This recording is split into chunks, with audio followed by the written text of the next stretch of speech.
Bhagavate Vasudevaya. Om Namo Bhagavate Vasudevaya. Om Namo Bhagavate Vasudevaya. Om Namo Bhagavate Vasudevaya. Om Ajnanatimirandasya Gyananjanashalakaya Chakshurunmilitam Yena Tasmai Shri Gurave Namaha. Shri Chaitanya Manobishtam Stapitam Yena Bhutale Swayam Rupa Kadamayam Dadati Swapadantikam Vandeham Shri Guru Shri Juta Parakamala Shri Gurum Vaishnavamscha Shri Rupam Sagrajatam Sahagana Raghunatam Vitam Tam Sajivam Sadvaitam Sarvadhutam Parijana Sahitam Krishna Chaitanya Devam Shri Radha Krishna Padam Sahagana Lalita Shri Vishakam Vitamscha. Hey Krishna Karuna Sindhu Dinabandho Jagatpate Gopesha Gopika Kanta Radha Kanta Namostute Tapta Kanchana Gaurangi Radhe Vrindavaneshwari Visavano Sute Devi Pranamami Hare Priye Vanchakalpatarubhyascha Kripa Sindhubhya evacha Patitanam Pavanebhyo Vaishnavebhyo Namo Namaha. Jai Shri Krishna Chaitanya Prabhu Nityananda Shri Advaita Gadadhar Shivasati Gaura Bhaktavinda. Hare Krishna Krishna Krishna Hare Hare Hare Rama Rama Rama Hare Hare. Bhagavad Gita as it is, chapter 9. The most confidential knowledge, text number 6. Right?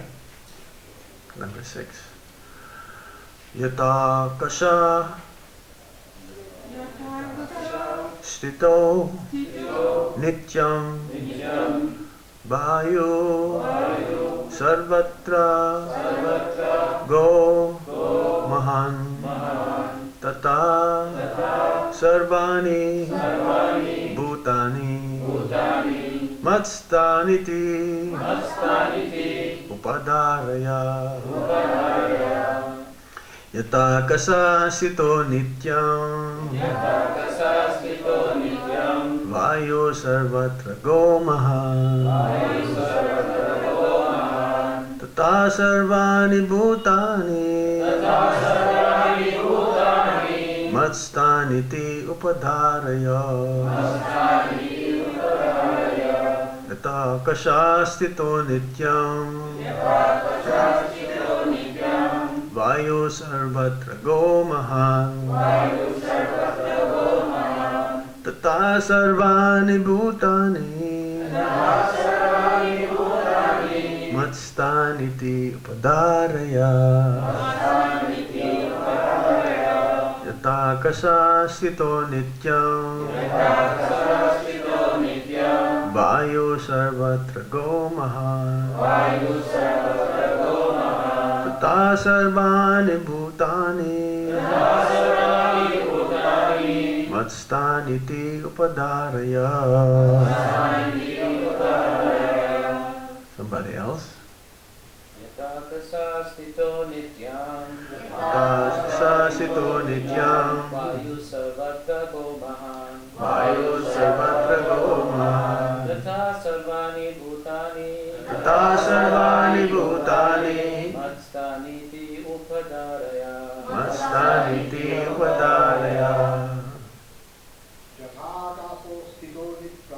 Yata kasa sito nityam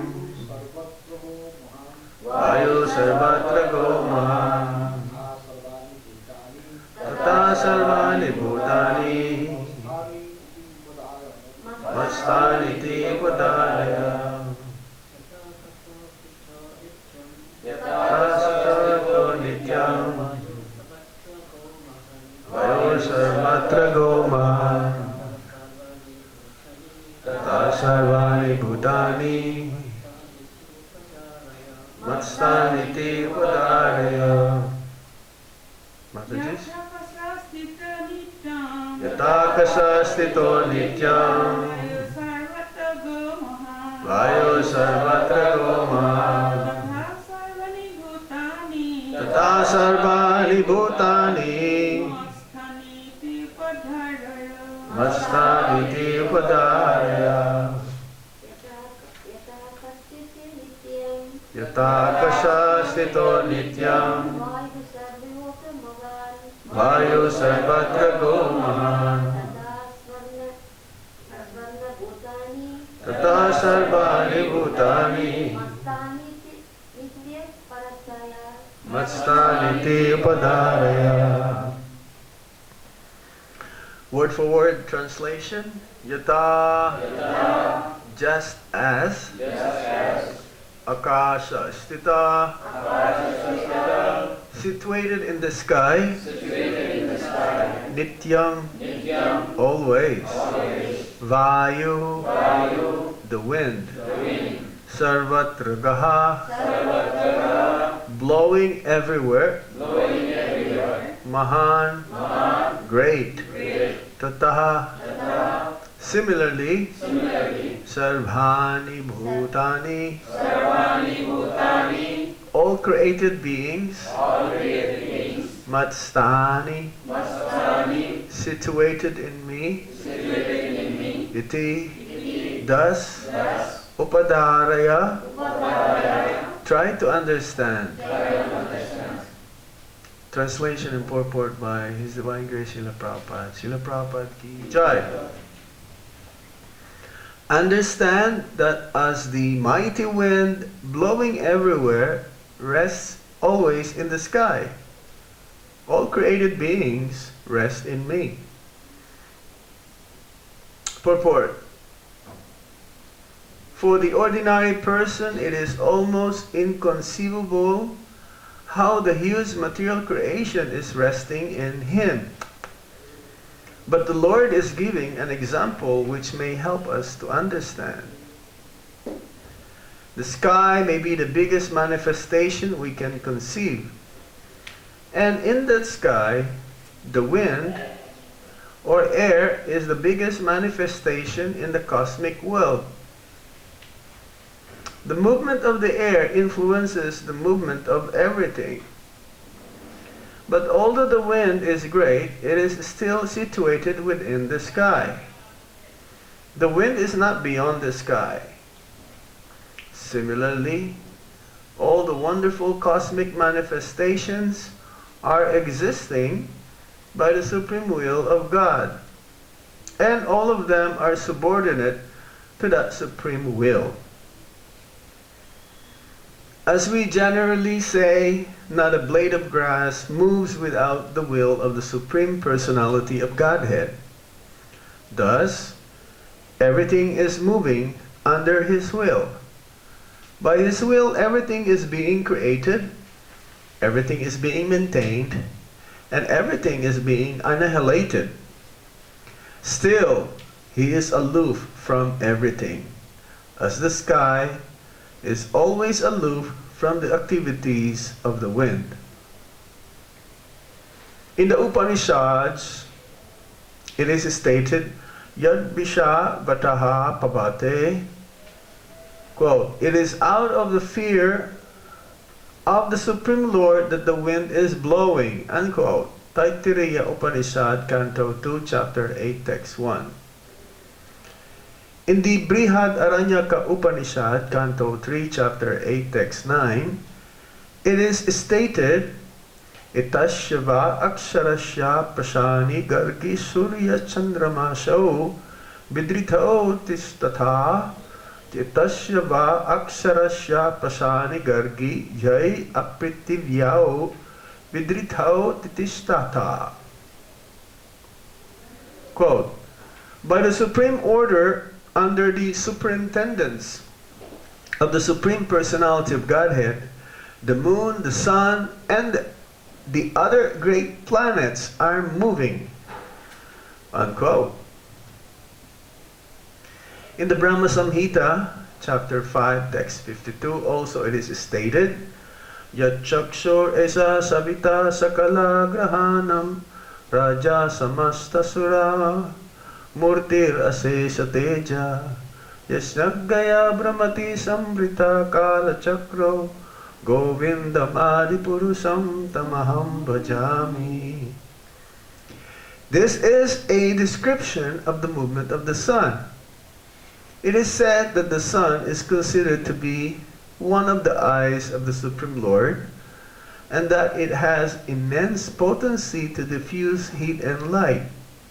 Still, it is moving in its prescribed orbit by the order of the Supreme Will of Govinda.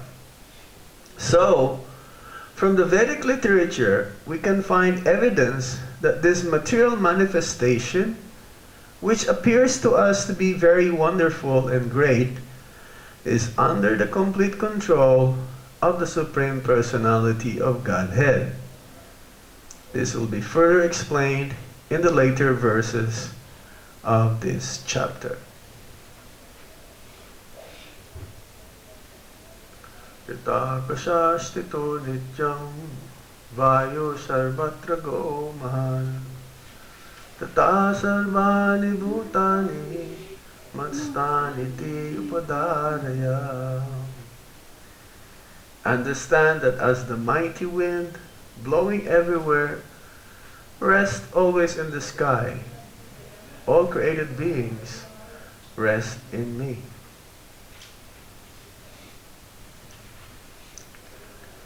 So the Supreme Lord, Sri Krishna, is explaining to his dear friend Arjuna about how we can understand that everything is under the control by his sweet will. Everything is moving or non-moving things is under his control. Nothing that exists is beyond the supervision of the Supreme Personality of Godhead. And this is very difficult to understand because many are saying that everything is just moving because of by chance. Everything is happening because it's just the way it is. Nothing is in control. But here, Srila Prabhupada quoted, not a blade of grass moves without the will of the Supreme Lord. It is out of fear that the Supreme Lord that the wind is blowing. Of course, the wind is not afraid of the Lord, but just, so to speak, that nothing happens out of its own accord. Everything that contains within the material world, there is a creator. This is the meaning of God. He is the creator, he is the maintainer, and he is the destructor. No one created God. If somebody created God, then that is not God. He cannot be called God. So the Lord is giving us an example here for which we can understand his supremacy, his greatness. The sky may be the biggest manifestation that we can conceive. That's true. That's part of the material energy. What? Bhumir apunalo bayo kamano badir evacha ahankara iti yame bina prakriti astida. Earth, water, fire, air, ether, sky, mind, intelligence, and ego. So it seems to be like an inverted cap. You know, a cup should be holding like this, right? But in inverted cup, everything revolves inside the sky. So this is very wonderful. And everything is existing because of the supreme will of God. The material energy in the beginning, by the glance of the Supreme Lord, gets into existence, becomes alive. Before, the energy is just, it is dead matter actually. But by the glance of the Supreme Lord, creation takes place. So, that is a material energy. How about the living entities also? Of course, a living entity says that they're not created in the material world. They're always existing. But there's no such date that one can ascertain when the living entities comes in contact with the material energy. The living entities, jiva souls, moving and non-moving, they have this valuable gem, so to speak. They have this independence, but it is minute. Unlike the Supreme Lord, He is completely independent. Our independence depends on the will of the Supreme Lord. If we want to pursue something and the Supreme Lord will not grant us to fulfill that desire, it will not happen, because it is not from His will, out of His will. But if He will, even though we may not want it to happen, it happens, because out of His will only. He is completely independent. He can do anything and everything and no one can stop Him. Are we like that? Huh? I don't think so. We're not. If you want to remain, let's say, stay in Vrindavan and Krishna will not let you stay in Vrindavan, you cannot do anything.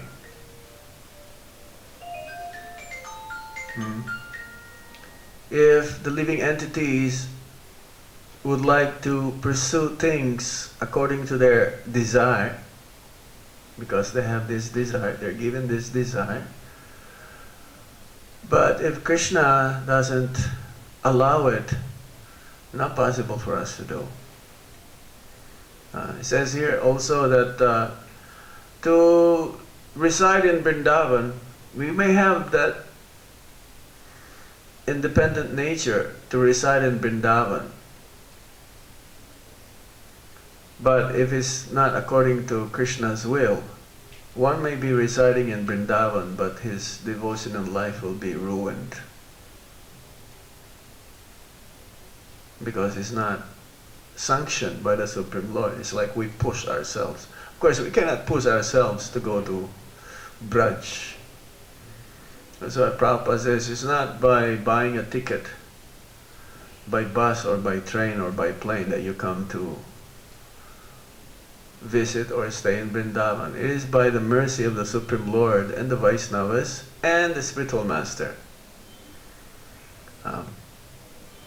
We've seen some devotees also. They come here and independently they live, but somehow we don't see them making so much spiritual progress. Maybe they're making advancement, but ultimately if it is against the will of the Supreme Lord by them being here in Vrindavan, then ultimately it'll ruin their devotional life.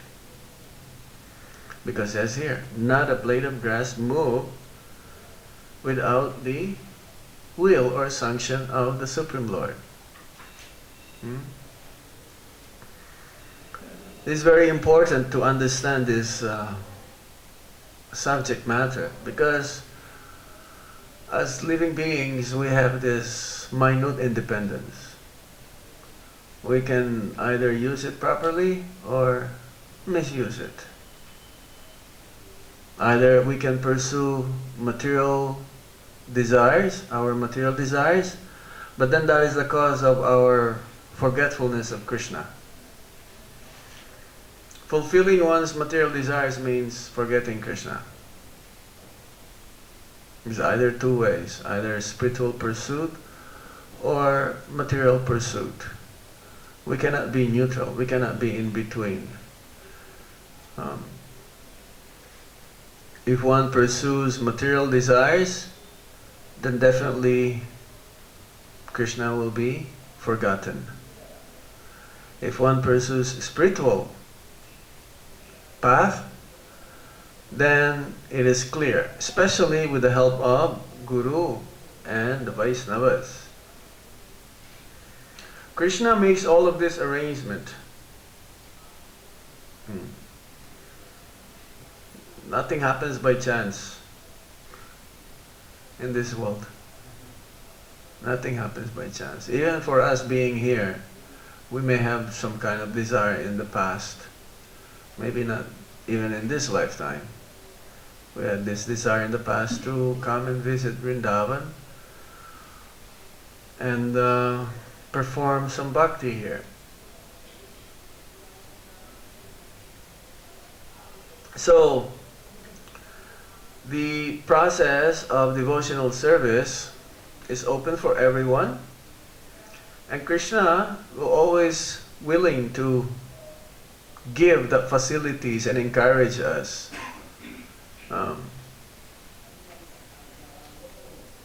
If Krishna did not give us this minute independence, if Krishna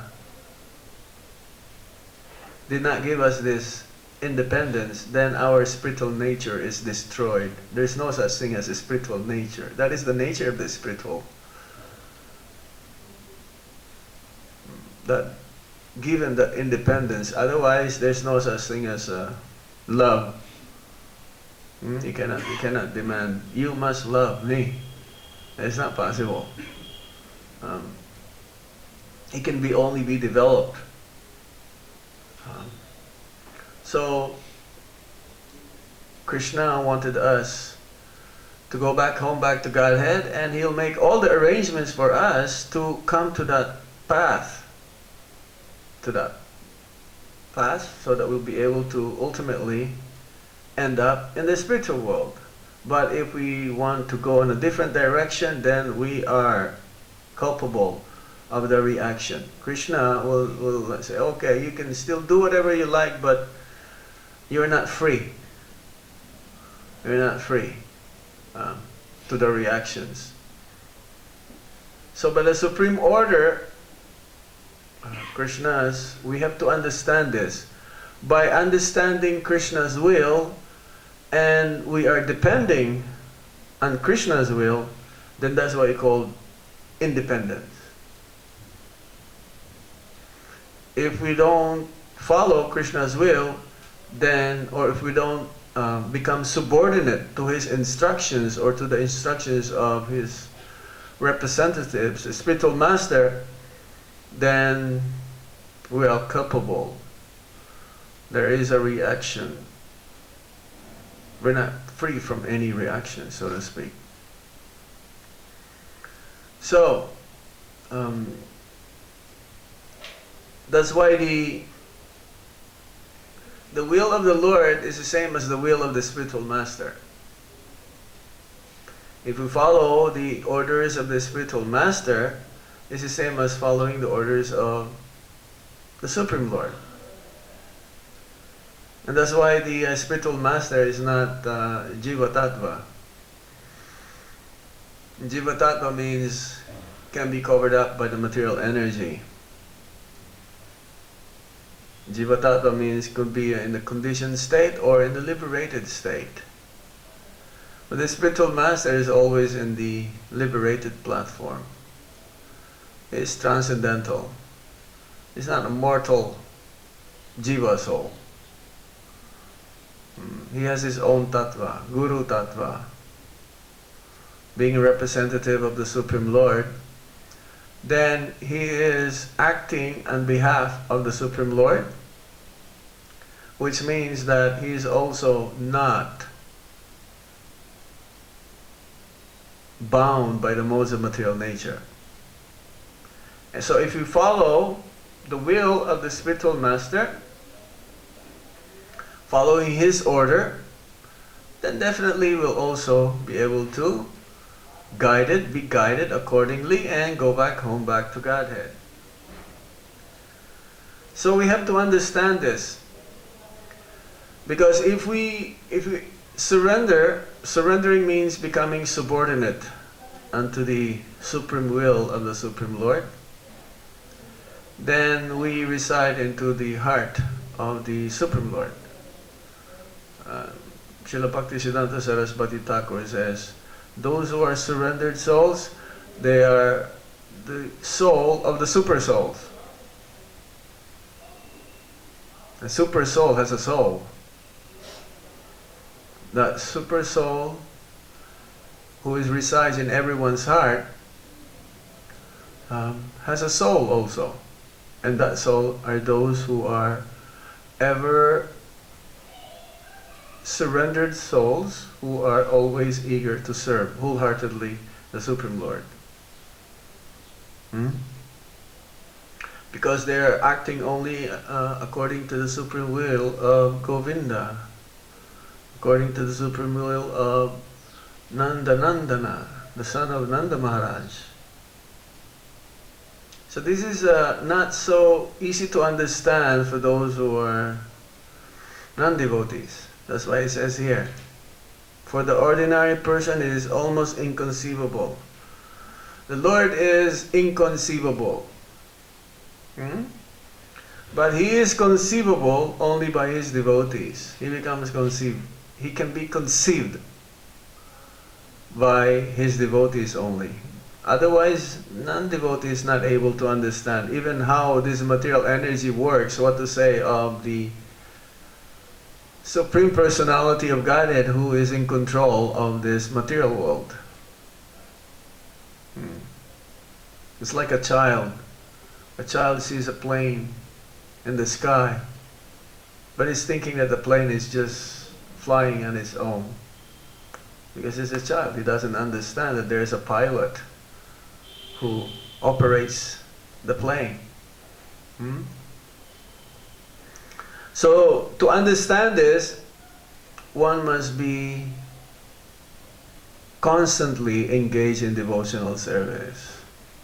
Srila Bhaktisiddhanta Saraswati Thakur says, continuously. Have you seen honey? You know, like a honey, not a honeybee, but the product itself. Sometimes there is a person here who sells honey, and he has this beehive. But I always tell him that's not honey, that is sugar. You just, like put it in there. So, and he knows that I know that is sugar. So the honey, when you pour the honey, it's continuous flowing, isn't it? There's no such thing as you'll have a gap in between. It's continuous. So similarly, devotional service must be performed like this so that Maya will not attack us, as Srila Bhaktisiddhanta Saraswati Thakur says. If there is a gap in our execution of devotional service in thinking of Krishna, that means we want to pursue material happiness, then Maya is there to attack us. That will be the time when you will have time to forget Krishna. But as a honey, when you pour honey, it's continuous. It's continuous flowing. There's no gap. There's no such thing as gap. So bhakti should be performed like that.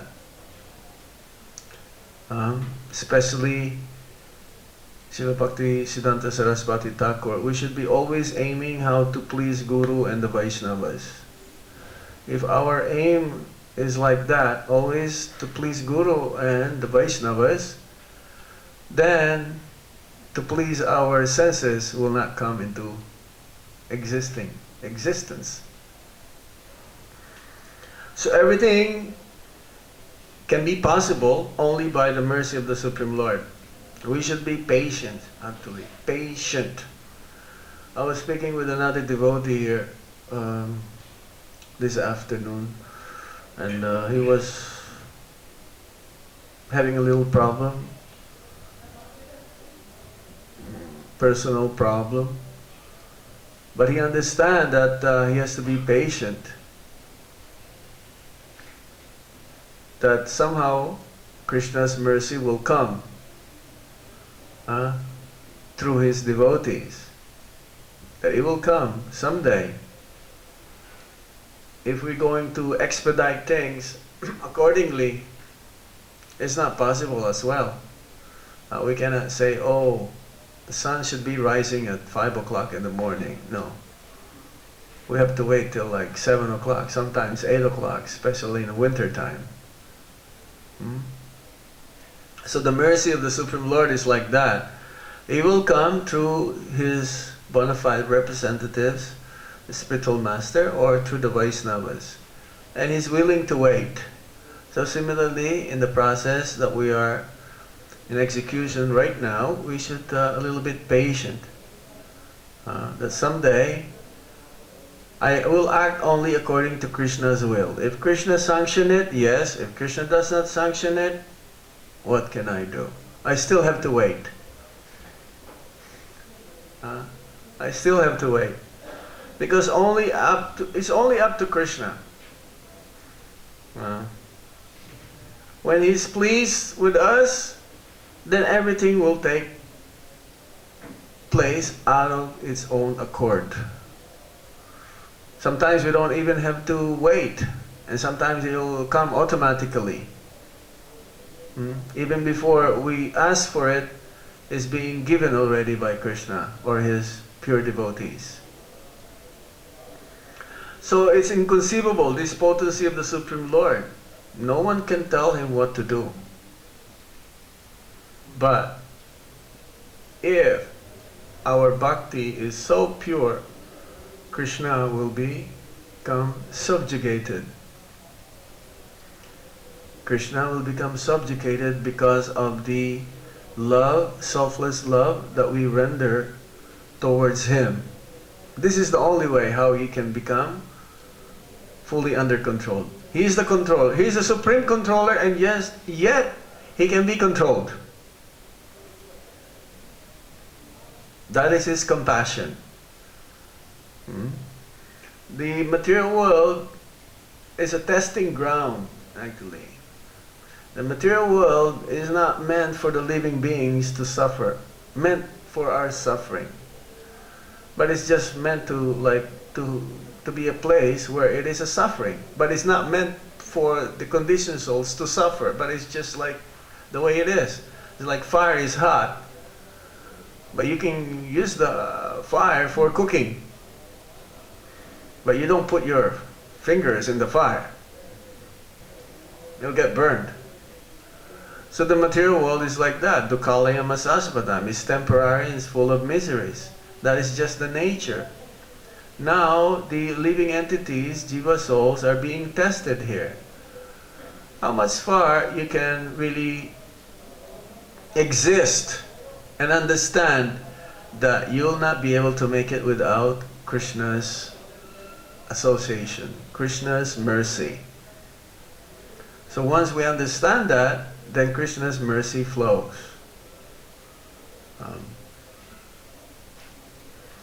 And because the material world is meant to be like that, Bhaktisiddhanta Saraswati Thakur says that is his compassion to the living entities. How can we understand that? The suffering of the living beings in the material world is Krishna's compassion as well for them, so that they will learn. They'll be tested. They'll be tested. So this is our nature. If we continue on and be patient with the process, in spite of so many obstacles and so many things that happened in the past, It says also, forget the past. You cannot buy the past, even what, million gold coins. Look forward, always go forward. Of course, past helps us to understand what will be our future. But do not delve too much in the past because it's done, it's finished. What is most important right now is present. This is what is most important. What to make the best, how to make the best out of what we are or where we are right now. That is most important. By following the instructions of Guru, Sadhu and Sastra, and understanding what is it that Krishna has wanted me to do. Or just giving up everything and let Krishna direct us. It's like when Prabhupada came to America. I'm an insignificant beggar. You can do whatever you want me to do. Like a puppet. If you've seen a puppeteer, the puppet moves according to the movements of the hands of the puppeteer. The puppet doesn't move on his own. Isn't it? The puppet only moves because of the movements. The way the puppeteer wanted the puppets to move. So we should be like that also. If we understand that, then Krishna will direct us in such a way that ultimately everything that He does for us actually is auspicious. Everything that he does is always auspicious. Nothing is inauspicious for Krishna. Whatever He does and whatever He performs or He does for His devotees is always good for the devotees. Or always good for everyone, even to the non-devotees. You understand? We cannot blame Krishna. And some people does. They blame God for what they are experiencing at the moment or what they did in the past or what happened to them in the past. Krishna is only testing. So if we pass that test, then we become under His shelter, and then He'll give us everything we can imagine. We cannot imagine. What will He give us? So when Prabhupada came to America, it's like practically nothing. But he was patient. He only acts according to the will of the Supreme Lord. He gave so much. Krishna gave so much. So, the creation takes place according to the sweet will of the Supreme Lord.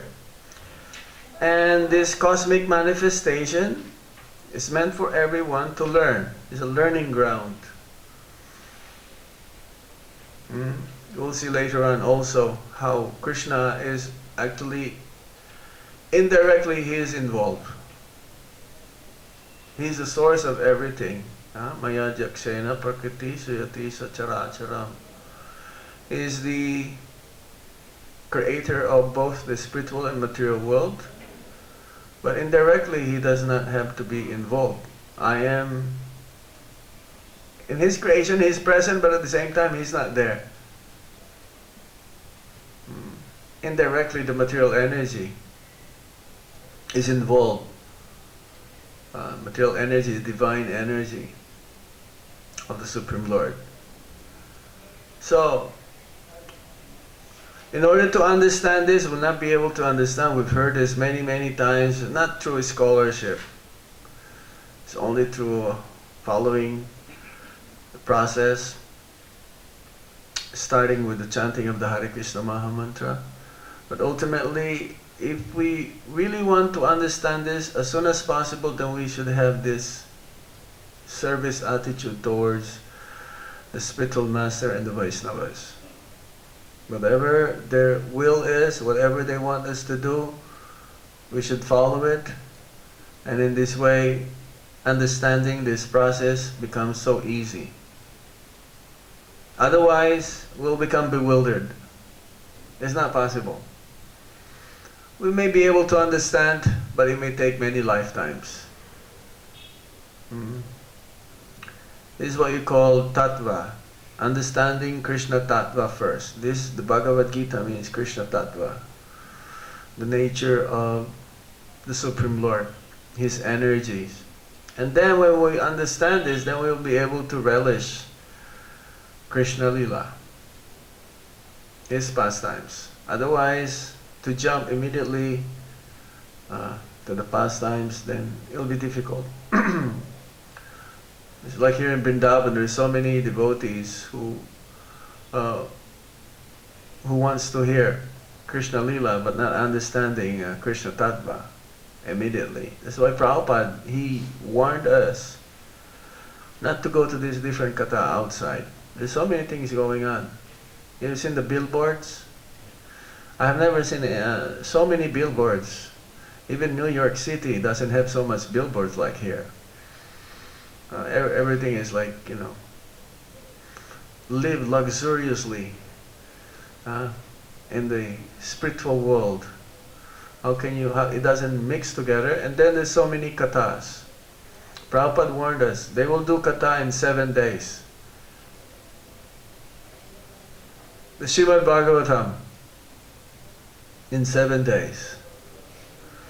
There's one devotee, he approached me yesterday, but because, you know, he's a devotee, but he wants to please his family also.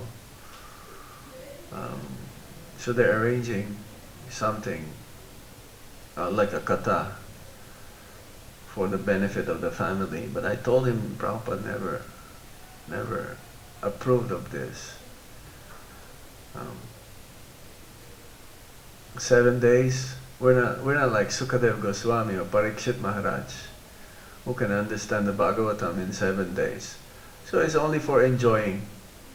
First understand this tattva from the Bhagavad Gita, then later on, alongside with the chanting of Hare Krishna Mahamantra and serving the Vaishnavas and Guru, then we'll be able to relish. You go to Loy Bazaar, you'll see different books of the Goswamis translated by many scholars. I'm not able to understand that immediately. It's not possible at this time, when my sense is still hankering for material desires. It'll become like only sahaja. So when my senses are purified, when my heart becomes purified, and when we read this kind of subject matters, then, only then, we'll get the blessings and mercy from the Supreme Lord. We'll be able to relish it. Otherwise, right now, not possible. Not possible. So this is the way how we can understand that this things only happens due to the sweet will of the Supreme Lord. It's not by under my control. Others are like that. They think that everything happens because of their controlling power. But no, it's not possible. Okay, we stop here. Any questions?